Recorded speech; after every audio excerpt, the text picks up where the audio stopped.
another episode in Makeup by Nita Channel. Buat kamu yang baru banget masuk ke channel ini, hai, kenalin, nama aku Nita. Aku adalah makeup artist dan juga cat lovers. Kalau kamu interest sama video-video tentang beauty, makeup, and cat lovers, make sure kamu subscribe ke channel ini, like, comment, and share, dan juga follow semua sosial media yang aku punya. Kali ini aku mau share sesuatu ke kalian, yaitu berapa sih pendapatan atau penghasilan YouTuber dengan 1000 subscriber dan 4000 jam tayang. Buat kamu yang penasaran, keep on watching.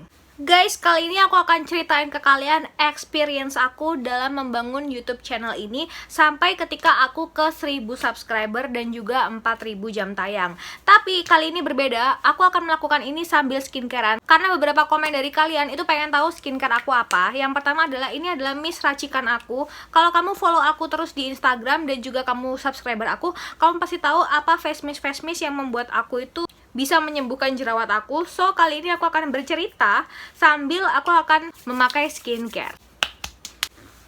Jadi sebenarnya aku tuh udah build up YouTube atau aku udah bikin account YouTube itu udah lama banget, sekitar 2014 lah ya. Ya sama seperti kalian lah, mendingan aku tuh naruh video di dalam YouTube daripada aku naruh video di dalam iPhone aku yang menghabiskan memori aku, atau mungkin handphone kamu Android dan suka lemot gara-gara memorinya itu kebanyakan isinya. So lebih baik video-video itu aku simpan di YouTube, toh juga nggak ada yang nonton. Jadi video pertama aku itu tentunya adalah video pre-wed aku, kalau nggak salah tahun 2017 kalau nggak salah ya. Dan kemudian aku tuh sering banget upload video tentang makeup aku, kemudian portofolio makeup aku. Tapi ya udah cuman sekedar makeup aja. Dan video yang aku taruh di YouTube itu biasanya adalah video yang sudah aku taruh di Instagram aku. Artinya videonya tuh cuman bentar, kayak cuman 5 menit, 3 menit, 2 menit. So aku pakai ini dulu. Ini tuh MS Glow ya, yang glowing toner ya. Semenjak yang namanya COVID, itu kan aku udah dari sejak beberapa bulan sebelumnya aku tuh pelihara kucing. Nah, ketika aku melihara kucing, jujur aja aku tuh sangat protektif sama kucing-kucing aku. Kenapa aku sangat protektif? Karena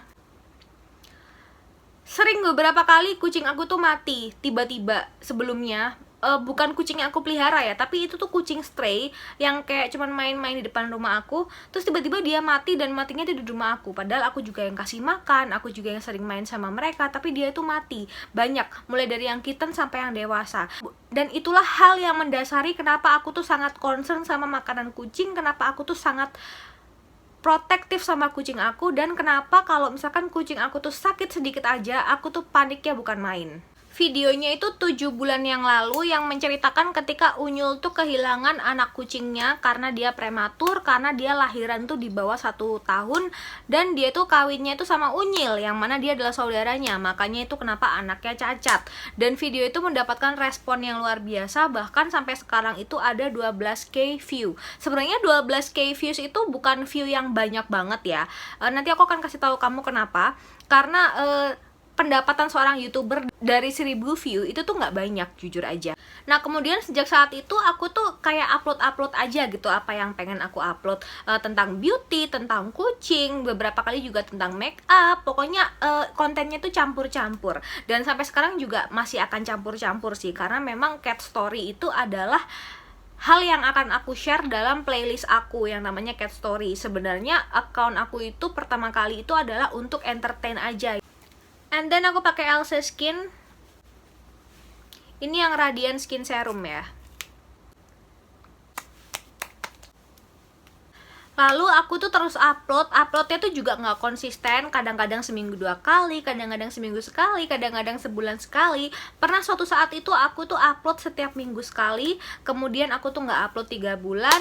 Ada juga yang aku upload tiba-tiba seminggu itu 4 kali, karena memang udah terlalu banyak video yang ada di dalam handphone aku, sehingga aku pengen memasukkannya ke YouTube supaya nggak masuk dalam memori handphone aku.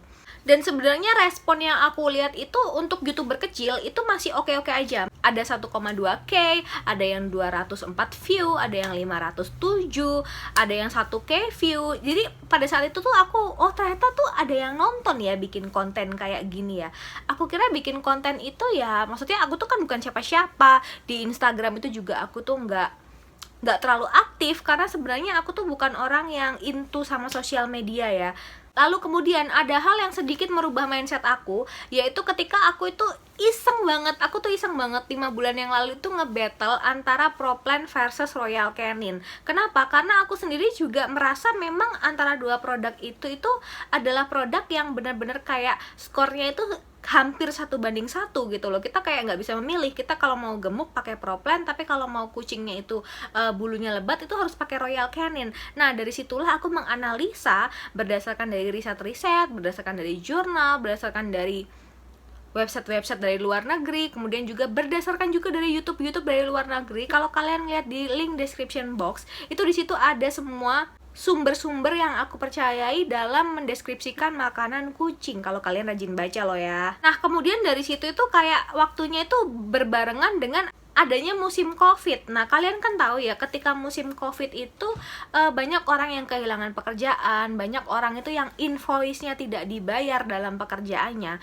Dan itu terjadi juga ke aku. Jadi sebenarnya aku tuh punya pekerjaan secara akademi, dan kayak beberapa pekerjaan tuh dan bisnis tuh agak sedikit berantakan, sehingga kayak aku tuh punya banyak waktu luang untuk iseng-iseng dalam kepala aku untuk riset-riset sesuatu yang nggak penting, tapi ternyata sesuatu yang nggak penting buat aku itu penting buat kalian. Dan oleh karena itu aku tuh mulai ya udahlah, gimana caranya waktu aku yang terlalu longgar ini bisa bermanfaat untuk audiens yang masih ngeliat aku, meskipun cuman 1000 view, meskipun cuman 2000 view, tapi untuk seorang YouTuber kecil itu adalah angka yang sangat signifikan untuk meningkatkan motivasi kita.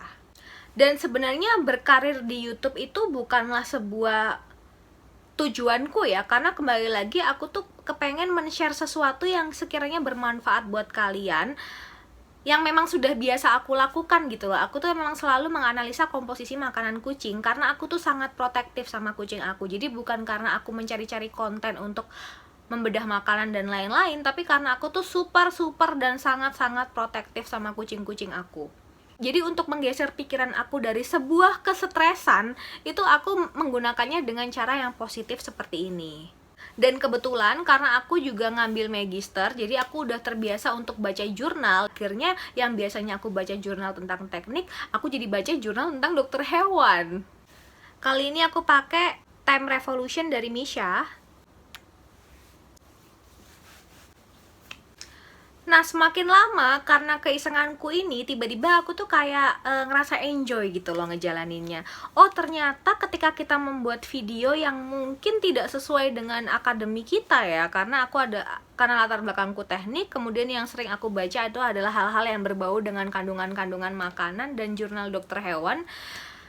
Tapi memberikan informasi ke orang dan aku mendapatkan feedback yang sangat positif, yang katanya bilang bahwa review sangat membantu, review yang sangat detail dibanding channel lain, kemudian terus semangat bikin video ya kak ya. Nah hal-hal kayak gitu tuh yang entah kenapa ya menjadikan motivasi, menjadikan booster untuk kita tuh kayak semakin semangat gitu loh membedah makanan-makanan kucing. Kita nggak bisa ya serta-merta untuk mengganti makanan kucing kita hanya demi konten gitu kan ya, nggak bisa kayak gitu guys. Aku juga nggak setuju dengan cara itu. Jadi makanan-makanan yang aku beli untuk kucing-kucing aku itu adalah makanan-makanan yang aku merasa makanan itu memang sudah bagus. Jadi aku nggak akan mereview makanan yang menurut aku tuh jelek. Jadi kalau misalkan kalian itu request makanan-makanan kucing yang aku tuh belum ada sama sekali, itu either makanan itu tuh menurut aku jelek dan aku nggak mau review, atau memang makanan itu tuh belum aku coba. Lalu ketika aku udah mulai enjoy untuk bikin video, kemudian tiba-tiba itu kayak ada beberapa vendor itu yang kayak semacam raja view lah ya, itu yang kayak menawarkan ke aku, hey mau nggak kak untuk dibikinkan CEO YouTube, mau nggak kak supaya YouTube-nya itu bisa lebih berkembang, subscribernya itu lebih banyak, cepat monetize, kemudian juga view-nya itu ada ratusan ribu K.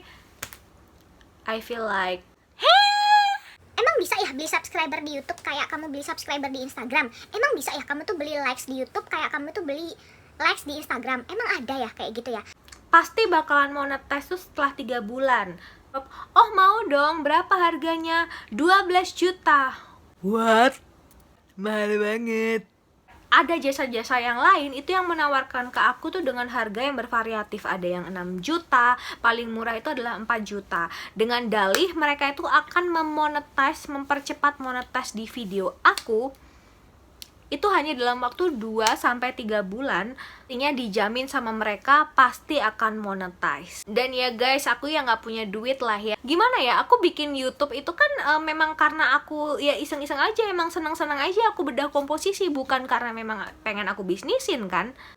Jadi ya aku langsung bilang enggak sama dia. Dan itu tuh kayak baru ditawarin tuh 2 bulan yang lalu. Jadi sebelum aku tuh memang monetize. Bahkan nggak cuma ditawarin dengan cara bayar, ada yang menawari aku tuh via manajemen. Jadi membuat channel aku itu berada di naungan manajemennya dia, dan kita tuh kayak bagi saham, aku 60, dia 40. Dan aku tuh kayak mikir-mikir lagi, aduh ngapain ya, nggak usah lah ya, kan aku juga punya pekerjaan lain selain YouTube gitu.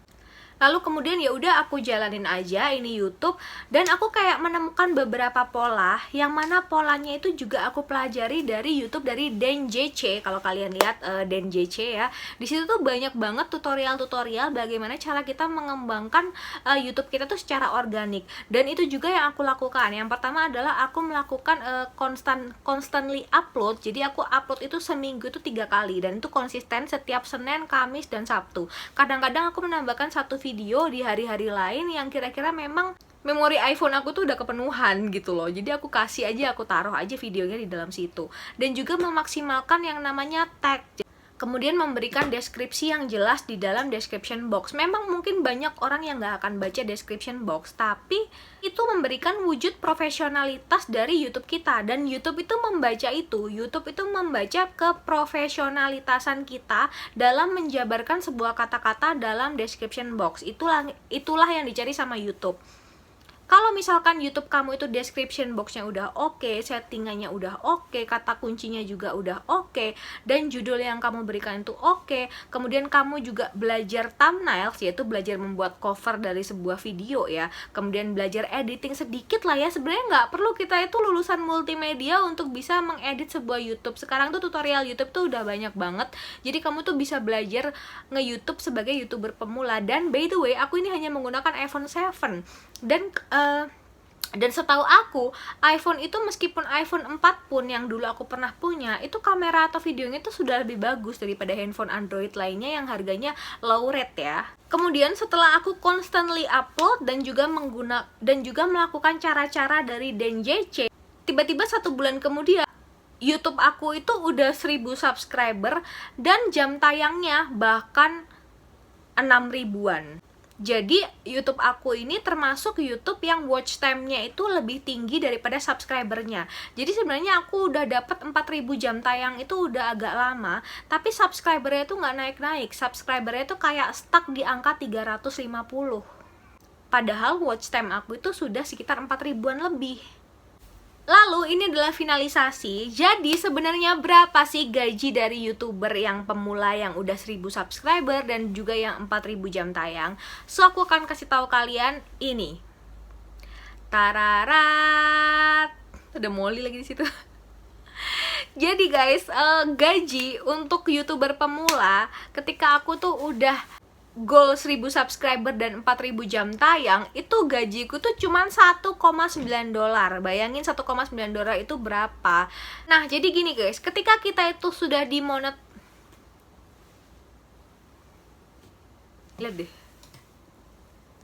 lihat deh si Unyil tidurnya kayak begini cuy. Tuh si Unyil tuh, kayak mana dia nggak gemuk kalau tidurnya kayak begini, macam pelor kayak begini. Hah? Hey Unyil. Nah jadi gini guys, ketika kalian itu dimonetize udah goal 1000 subscriber dan 4000 jam tayang, itu memang video kalian tuh udah dipasang iklan. Tapi kalau kalian lihat di durasi video kalian tuh kayak 15 menit, nah itu ada banyak 5 iklan lah, 5 titik kuning-kuning di situ. Itu belum semuanya terisi. Jadi itu tuh hanyalah sebuah slot, tapi belum terisi. Karena YouTube itu lagi merancang ke pembuat video, ke vendor iklan, apakah vendor iklan tersebut itu mau menampilkan video iklannya itu ke dalam YouTube kamu. Jadi belum tentu YouTube kamu itu udah ada yang ngasih iklan gitu loh. Bahkan di beberapa video, meskipun aku udah punya banyak iklan, itu di beberapa video itu nggak dipasang iklan. Kenapa? Karena untuk video dengan view yang sama, misalkan cuma 100 view ya, itu bisa jadi yang dipasang video itu adalah 100 view untuk video A, sedangkan video B yang sama-sama 100 view itu nggak dipasang. Kenapa? Karena YouTube itu membaca sepertinya video A itu lebih bagus ke depannya. Ketika dilihat forecast ke depannya atau peramalan ke depannya, video A itu akan reliable untuk menghasilkan untung untuk dipasang iklan. Jadi sedangkan kalau video B ini videonya kayaknya kurang cocok, editannya kurang oke, sehingga video B ini nggak dipasang iklan. Dan begitu pula yang terjadi dengan video-video aku untuk yang view-viewnya kayak di bawah 1000, kayak yang 300, 200, itu nggak semuanya dipasang iklan. Meskipun sama-sama 200-an view, tapi nggak semuanya dipasang iklan. Buat kamu yang para YouTuber pemula, jangan pernah patah semangat. Kalau kamu memang suka bikin video, bikin aja. Karena nggak perlu untuk menjadi seorang lulusan multimedia untuk bisa membuat video YouTube yang bagus. Karena YouTube itu yang penting adalah isinya dulu. Nanti kalau isinya udah oke, kamu udah disukai sama orang banyak, maka kamu bisa upgrade yang namanya tools. Lalu aku mau pakai Mrs. Glow. Ini adalah cream night-nya. Teksturnya like this. Ini sebagai sentuhan akhir setelah aku pakai serum ya guys. Lebih baik kamu itu tumbuh secara organik. Sekarang bayangin aja deh, kalau misalkan aku okein orang yang nawarin aku 12 juta, 6 juta, 4 juta untuk meningkatkan SEO YouTube dan untuk monetisasi, aku membayar sebesar 12 juta untuk mendapatkan hanya $2 setelah monetize. Buat apa ya kan? Itu rugi bandar namanya guys. Dan sampai sekarang pun juga aku belum bisa mendapatkan ambang batas sebesar 1,3 juta dari YouTube. Jadi menurut aku kalau misalkan kita itu membayar sesuatu untuk bisa mendapatkan view, mendapatkan subscriber, kalau hanya untuk monetisasi, itu kamu tuh rugi bandar asli. Kamu membayar 12 juta untuk pendapatan sebesar $2. $2 itu adalah angka yang sangat tidak signifikan dalam kehidupan kamu. Bahkan untuk beli makanan kucing aja nggak bisa. Tapi kalau kamu pengen jadi YouTuber pemula, angka $2 itu jangan sampai menghilangkan motivasi kamu untuk memberikan manfaat ke orang-orang lain. Siapa tahu suatu saat kamu bisa berkembang di YouTube, kamu bisa mencari uang dari YouTube. Kalau untuk aku, saat ini YouTube bukan satu-satunya, tapi YouTube adalah platform aku untuk share hal-hal yang bermanfaat untuk kalian berdasarkan pengalamanku. Karena aku sangat protektif sama kucing-kucingku, dan aku harap kalian juga protektif dengan kucing-kucing kalian. Oke, kalau begitu, ini adalah nighttime story aku sambil skincarean. Semoga kalian gak bosan. Next time aku akan menginformasikan ke kalian tentang perjalanan aku nge-YouTube tahap 2. See you in the next video. Jangan lupa subscribe, like, comment, dan juga follow Instagram dan juga TikTok Kucing Batak Official. Goodbye.